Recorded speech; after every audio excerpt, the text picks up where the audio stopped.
تازه او بد خبر. پخوانی خبریال او د مالیې وزارت کارکوونکی نعمت روان کندهار کې ووژل شو.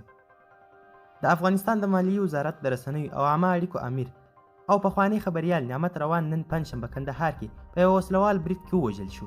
تر اوسه کومې ډلې د نعمت روان د وژلو مسؤلیت نه دی منلی. د کندهار د امنیه قمندانۍ ویان جمال ناصر بارکزی وایي نعمت روان د کندهار ښار 14مه حوزه کې د ناپېژانده وسلوالو لخوا ووژل شو. د حکومت د رسنیو مرکز مشر دواخان مینپال هم چې د ښاغلي روان د کاکا زوی دی د نوموړي وژل کېدل تایید کړي دي. ښاغلي مینپال د رسنیو سره په خبرو کې د نعمت الله روان د وژلو پړه پر وسلوال طالبانو ور واچوله.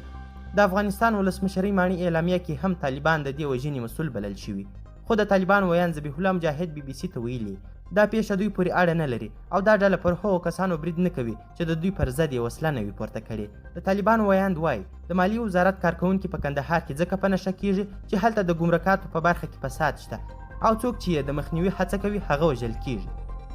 قدرمنو لیدونکو زیاته مننه چې ویډیو مو کتل. تر بیا اول ویډیو د الله په امان.